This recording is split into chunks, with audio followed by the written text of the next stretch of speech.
ये भारत कैसे जिंदा रहा, कैसे चलता रहा। सारी इंडस्ट्री बंद थी, सारे के सारे जीडीपी के जितने सारे बाकी सेक्टर हैं ना जो आपने अब गिनाए, वो सारे के सारे सेक्टर बंद थे। फिर भी भारत अपने पांव पे खड़ा रहा। वो किसने खड़ा रखा और कैसे खड़ा रखा? अब मैं ये कह रहा हूं कि अगर हर गांव पिछले 70 साल से रिकॉर्ड प्रोडक्शन कर रहा है, अपनी जरूरत से, खाने पीने की जरूरत से 10 गुना से ज्यादा पैदा कर रहा है, तो वही किसान आत्महत्या करने के लिए मजबूर क्यों है? और 92% जो किसान है वो कर्ज में डूबा हुआ क्यों है? गरीबी यहां है, प्रोडक्शन में नहीं है, कैपेसिटी में नहीं है, प्रोडक्टिविटी में नहीं है, परफॉर्मेंस में नहीं है। राइट? गरीबी यहां है कि मैं रिकॉर्ड और प्रोडक्शन करके भी कर्ज में डूब रहा हूं, और हमारी इंडस्ट्री, हमारी शेयर मार्केट 2.3 प्रोडक्शन के रेट से बढ़ रही है। राइट? दुनिया की सबसे बड़ी शेयर मार्केट की तरफ बढ़ रही है। वो क्या प्रोडक्शन कर रही है? वो क्या उत्पादन कर रही है? What are they producing? तो हमें गरीबी समझनी, गरीबी यहां भी समझनी है कि 2014 में भारत में कुल मुद्रा की जो मात्रा है, जो सर्कुलेशन में, जो प्रिंट में है, वो 12 लाख करोड़ है और जीडीपी लगभग $2 ट्रिलियन है। 2019 में जब हमारा नोटबंदी जब लागू हुई, तो हमारी जो टोटल करेंसी इन सर्कुलेशन है वो 16.5 लाख के करीब हो जाती है। कितने साल में? मात्र 4 साल में कितने परसेंट इंक्रीमेंट हुई? 30%। मनी सप्लाई भारत में इंक्रीज हो जाती है,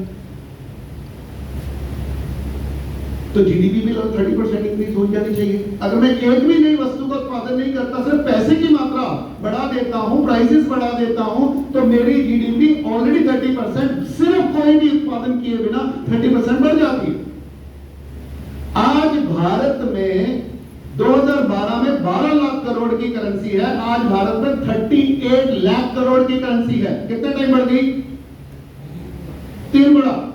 तो अगर मैं एक भी वस्तु का उत्पादन ना करता, केवल ये मनी सप्लाई बढ़ जाती, इन्फ्लेशन बढ़ जाता, तो भी मेरी जीडीपी कितनी बढ़ती? 3 गुना बढ़ी आपकी। उस समय 2 थी, आज कितनी है? 4.9। पर एक्चुअली कितनी है होनी चाहिए थी? अगर मैं सिर्फ और कुछ नहीं उत्पादन करता, मनी सप्लाई बढ़ा देता, तो ये 6 ट्रिलियन होनी चाहिए, पर नहीं बढ़ी। वो कहां गई?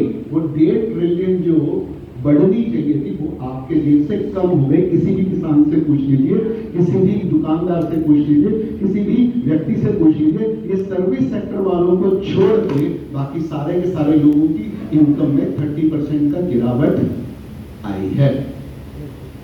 और जो इंप्रूवमेंट हुआ है वो ले देके 1% आदमियों के आया है, जिनके जेब में 77% वेल्थ जो जनरेट हुई है वो सारी की सारी 1% से कम आदमी में आई है। और वो 1%, अगर भारत के 1% लगाएं तो कितनी होगी? 1 करोड़ 44 लाख होगी। वो गिन लो, वो मिलेंगे नहीं आपको।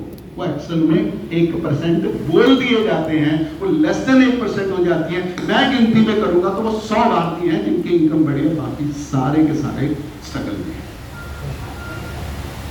आपका एक्सटर्नल सेक्टर आजादी से पहले कभी नेगेटिव हुआ नहीं और आजादी के बाद कभी पॉजिटिव हुआ नहीं।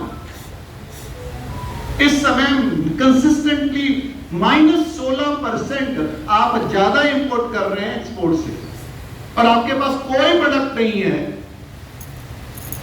फिर आप विकसित भारत करेंगे, फिर आप जहाज खरीदेंगे, फिर आप आतंकवाद का सामना करेंगे।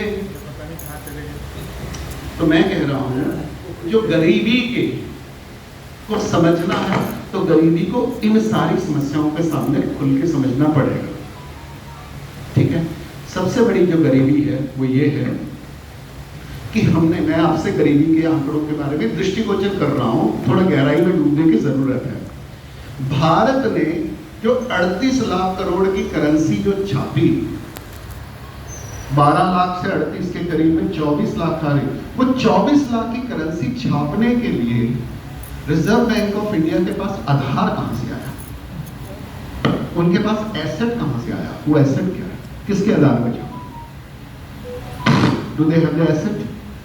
हम गोल्ड स्टैंडर्ड से तो 71 से दुनिया बाहर आ गई, इंडिया तो गोल्ड स्टैंडर्ड से 34 से बाहर आ गया था। जिस दिन आरबीआई की स्थापना हुई उस दिन से इंडिया से में गोल्ड स्टैंडर्ड नहीं है। दुनिया में गोल्ड स्टैंडर्ड जिस किसी कंट्री में अगर सबसे पहले खत्म हुआ तो भारत में खत्म हुआ है।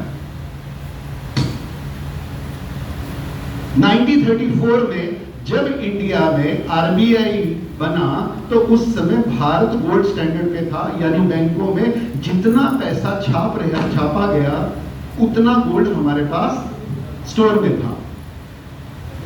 आप डाटा निकाल लीजिए, सबके पास एआई है, गूगल है, अभी बैठ के डाटा गूगल करिए और निकालिए कि 1934 से लेके रिजर्व बैंक के पास रिजर्व गोल्ड कितना है। फिक्स 40 करोड़ का। कब तक चलता है 40 करोड़? 62 तक। उससे वो गोल्ड थोड़ा थोड़ा बढ़ता है, यानी सरकार के पास कोई गोल्ड नहीं है, वो सारा का सारा जो गोल्ड है वो हम इंक्रीज करके जो भी स्मगलिंग से आता है इंटर बॉर्डर से, उसको इकट्ठा करके आरबीआई में छपा जाता है। और जी जी जी जी उससे भी बढ़ा, उससे भी बढ़ा। घर घर से पेशगी आई थी और जनता ने दिया था, जनता ने दिया था, परंतु सरकार के पास गोल्ड नहीं था जी। अब 91 में जब हमने इकोनॉमिक प्रॉब्लम आई हमारे पास देश में, तो हम सबको पता है कि सेंट्रल गवर्नमेंट को गोल्ड गिरवी रखना पड़ा था। 67 टन गोल्ड हमने गिरवी रखा था। बाद में हमारे स्पीकर थे, एक मिनट सर, हमारे स्पीकर थे, उनसे कुछ सवाल पूछने के लिए लोग तैयार थे। और एक मिनट, गरीबी के कुछ आयाम है, क्योंकि हमने जो क्वेश्चन लिया था गरीबी के बहुत सारे आयाम हैं, उन आयाम के बारे में मैं एक चले जाएंगे। परफेक्ट चालू रखो। चलिए आप कितने भी महत्वपूर्ण हो आप नियम नहीं तोड़ सकते। धन्यवाद। ललित जी, ऐसे नहीं बोलना किसी वक्ता के बारे में। तीसरे, वो मैं 1 मिनट के लिए आप ये समझ सकते हैं मुझे वॉशरूम जाने का अधिकार है, और ये हमारी ऑर्गेनाइजिंग टीम के गरीबी और अमीरी का है कि देश की करेंसी भी एक गरीबी और अमीरी का एक बहुत बड़ा आयाम है, वो मैं आपके सामने रख रहा हूँ। देश उत्पादन में गरीब नहीं हो रहा, देश एक्सचेंज में गरीब हो रहा है। किसान उत्पादन में गरीब नहीं है, किसान एक्सचेंज में गरीब है। उस एक्सचेंज की जो नदी है वो कहाँ से बहती है उसका एक छोटा सा आपको आंकड़ा सामने रख रहा हूँ। हम गोल्ड के बारे में बड़े इमोशनल हैं, मैं उस गोल्ड के मुद्दे को आपके सामने 2 आंकड़े रख के अपनी बात को वाणी को विराम करता हूँ। हम सबको पता है कि 1991 में हमको गोल्ड गिरवी रखना पड़ा था, वो वापस लाया गया था। उसके बाद आज आपके पास 840 टन गोल्ड है, ऐसी बात कर रहे हैं 840 टन है, वो ये कहाँ या उसमें से 840 टन में से 50% से लेकर क्लोज टू 60% जो गोल्ड है वो इंटरनेशनल बैंक ऑफ सेटलमेंट में पड़ा है, वो भारत में नहीं। और जितना भी गोल्ड है वो खरीदा गया है, वो हमारा नहीं है, इस दोबारा हमने दिया है। मैंने सवाल ये पूछा था कि 34 लाख करोड़ की 38 लाख करोड़ की करेंसी आप छाप के बैठे हो, छापी है आपने, इसका आधार क्या है? गोल्ड नहीं है, क्योंकि गोल्ड की वैल्यू 3.5 लाख करोड़ से ज्यादा नहीं है। और फिर भी गोल्ड की वैल्यू बढ़ाई जा रही है, गोल्ड की मात्रा नहीं, वैल्यू बढ़ाई जा रही है। आपके बीते जी गोल्ड की जो कीमत है वो कहाँ पहुंची है? पिछले 10 साल में 3 गुना, और पिछले 1 साल में कितनी पहुंची है? 25% ऊपर बढ़ी है। और मैं आपके सामने एक प्रेडिक्शन कर रहा हूँ, आप देख लीजिएगा, अगले 6 महीने में ये 1.5 लाख से ऊपर जाएगी। और ये ग्लोबल डिजाइन है, इंडियन डिजाइन नहीं है, गरीबी पर। और लास्ट में बात ये कह रहा हूँ, भारत की 38 लाख करोड़ करेंसी गोल्ड के आधार पे नहीं है, वो फॉरेन करेंसी एक्सचेंज का जो स्टॉक है उसके आधार पे है। India is not on a gold standard, India is on a dollar standard. और जिस दिन डॉलर गिरा उस दिन हमारी सारी 100% जो करेंसी है वो खत्म हो जाएगी, क्योंकि you are printing your currency on the basis of how much dollar you are stocking, और आपके पास 50 लाख करोड़ का डॉलर स्टॉक है।